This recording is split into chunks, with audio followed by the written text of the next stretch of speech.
Hi and happy Easter. It's Lori.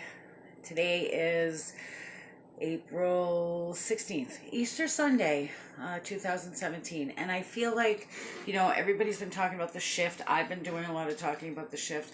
I feel like today's a good day. Now, I always feel good on Easter because of what it represents, because of what I take it to represent. I know that there are pagan roots in the Easter holiday.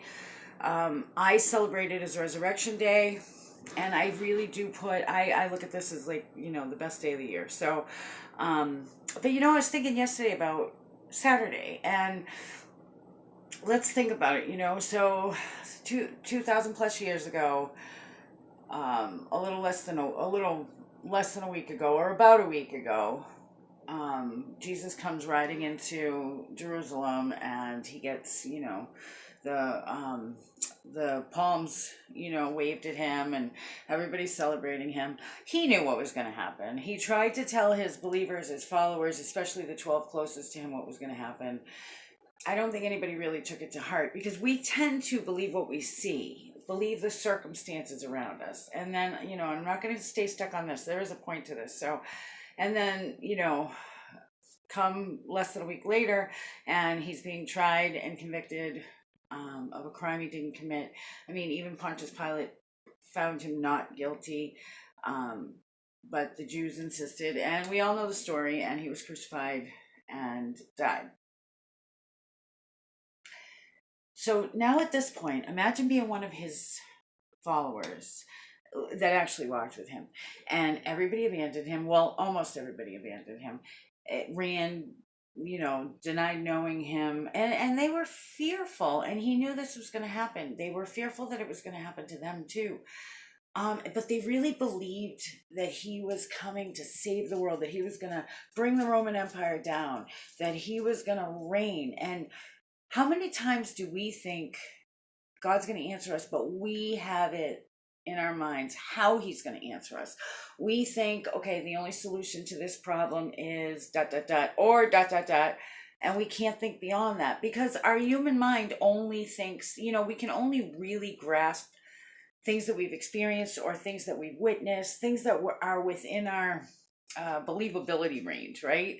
So Jesus didn't blame them. He knew that they were going to do this, but still, I can imagine it was pretty bad for them. So the day after they realized he's not taking down the Roman Empire, he actually died. I think they were probably holding out that he wouldn't. I mean, they saw him do so many miracles. They believed what he said, but they didn't. If you go back into the scriptures and you look prior to him going through this, prior to his, going through the crucifixion, the resurrection, when he tries to talk about this, they're not understanding. So anyway, fast forward, and he does end up showing himself and all of that. But what about that day in between, when they still believe that he's gone, before they know that the stone has been rolled away and he's gone? There's like a sadness that comes down upon everyone, and especially those that believed. And they're like, oh no, now all our hopes and dreams are gone. Have you ever felt that way? Have you ever looked around at your circumstances, whether you're Christian or not, whether you're a believer in God or not? We've all felt that way. I know that I felt that way. Your circumstances tell you that it's absolutely impossible to win this thing or to get out of this thing or for life to change. Have you ever felt like so many people were against you, even people that you thought were with you and stood with you, all of a sudden stand up against you? When you're under attack, that's what happens. I mean, sometimes that happens in just everyday life, unfortunately, with how this world has become. But in this shift, have you noticed that people are different? This kind of stuff is happening more and more and more. And then there's lots of attacks going on, and people don't necessarily take them as an attack. They think it's just, bad choices. And I'm not saying bad choices can't lead you down a bad path. But when you're under attack because it's one thing after another, and they all seem impossible. And you know what? You're not wrong when you think it's impossible, because to this world and worldly way of thinking, it is impossible. Some things really need spiritual intervention, divine intervention. So in that Saturday, where they're feeling like there is no hope, all hope is gone, what are we going to do? Now we've given up our careers. We've changed our lives. We've believed in him. We still love him. He's our friend. We don't understand what happened. So they're between, but I believed it, but he's my friend. I know he didn't lie to me, but this didn't turn out the way I thought. Now my career is gone because they were with him 3 years. I mean, they were fishermen for the most part, and they stopped fishing to make a living, to go be with him, to walk with him. And not only that, they're grieving because they lost their friend. They're feeling like everything they've ever known about God isn't true because now they're left with this. They're feeling guilty because they abandoned him, and maybe had I done something different, things would be different. Have you ever felt there? Have you ever walked in your own Saturday? Have you ever been through a situation? Maybe you're getting divorced. Maybe you lost your job. Maybe you just lost somebody that you love dearly. Maybe somebody betrayed you. Maybe you're having really hard financial problems and nobody around seems to care. Maybe your health is really poor and you don't see any way out of it. I'm not telling you life doesn't have struggles when you put your faith above. You're always going to have struggles. One thing that I've learned is this world is not a good place. It's not a good place. Yes, it was created by God. He gave us dominion of it. We handed over dominion to the evil one. Since then, it's been nothing but, no, I can't say nothing but bad. We still have love here. We still have babies being born here. We still have good stuff here. But don't get caught up in the Saturday. And what I mean by a Saturday is not just a hard time, but it's a hard time that seems impossible. Your hopes, your dreams, you feel in depression, you're feeling like this black cloud over you. And every time things start going forward, and okay, good, I've taken 2 steps forward, boom, 3 steps back, something happens. And when you're under attack, it's stuff that's out of your control. I mean, if you're under attack, you know it. And then there's going to be people, even people that say they believe, that when you tell them that you're under attack, they're going to be like, okay, what did you do? Or, stop drinking, stop doing drugs, right? Because they don't understand. It's amazing how many people really don't have, they say they believe in other realms, they say they believe in God, they say they believe in divine intervention, they say they believe in supernatural occurrences, but when push comes to shove, they really don't. So what I would say to you is, if you're in your Saturday, first of all, acknowledge it. I'm in my Saturday. If you're walking in the wilderness and you don't know where you're going, you feel lost, you're not hearing any answers, even when you think you get direction, you're so unsure of it. You seem to be having something come at you from all angles. There is nothing in this world that God can't do, okay? So in fact, we have universal law. We learn universal law. We know that, we can put things out there. We can raise our vibration to match that. We can call it to ourselves. But when you get caught up in a Saturday, when you get caught up in the wilderness, your vibration automatically goes down because these attacks break you down, break you down, break you down. And then the darkness kind of brings you down. So even when you're trying to pull yourself up, you need some help. So first things first, when you wake up in a Saturday or you're walking in the wilderness, and you know what I mean by a Saturday. I mean walking in that doubt, in that fear, in that sadness, in that feeling like a defeat, like you lost, like you didn't understand and now things aren't right, like there's no way out. First, I want you to remember that this is an illusion. What you're seeing right now is an illusion. The truth is that you're a spiritual divine being yourself that will one day walk in paradise, okay? You just must believe. So this is an illusion. Don't buy into it. Don't listen to the negative thoughts in your head. Replace every negative thought, every negative whisper with a positive word that rings true to you. It could be something as simple as, God is all powerful and I'm a child of God. Speak it out loud, whatever it is, but something positive and something true and something that resonates with you. Because all your old soul wounds are going to come up if you're walking in a Saturday, and it's going to just bring you down even more. Once you're down, the enemy likes to beat you when you're down, okay? And he uses people, and he uses situations. It's really sad. Secondly, well, maybe that's not first. Maybe this isn't the right order. But I want you to repeat cast out every negative thought and speak out a positive word. Put God first. Put your faith in God first. He says if you do that, He'll take care of you. So put Him first always. Sometimes we're not going to understand why. Don't try to understand why, because that's going to get you caught up, you know? He's under no obligation to explain to us why. Maybe we'll find out when we get there. But in the meantime, ask what's next, okay? And keep your eyes focused on Him. Because the moment you lose focus on Him, you're going to fall in the water, okay? So keep your eyes focused on Him. Change every negative thought to a positive word. Because, you know, when you start to speak out a word, your thought is interrupted even for a moment. So use that.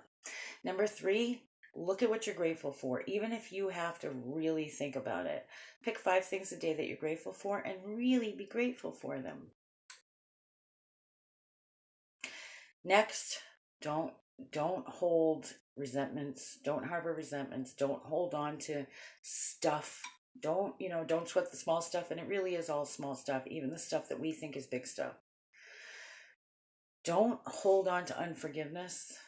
That's like drinking poison and expecting someone else to get hurt. I know you've heard that before, but it's true. You're killing yourself. You're killing your spirit, and you're not allowing miracles to come if you're not forgiving. Even if you don't feel like forgiving and you say, that person hurt me too much, or that circumstance hurt me too much. Forgiving someone is not taking away from that. It doesn't mean that you don't acknowledge the pain. It doesn't mean that you're going to jump into, doing whatever they want. It means that you forgive them, you release it, you let it go. And if you don't feel like doing it, remember, forgiveness is an action, it's not a feeling. Speak it out, mean it. And even if you don't feel it, God will help you release that. So change negative thoughts with positive words. Focus on God first. Change negative thoughts with positive words. 5 things you're grateful for every day. With that, you'll raise your vibration. Do the exercise to raise it right up, just with your hands. Deep breaths in.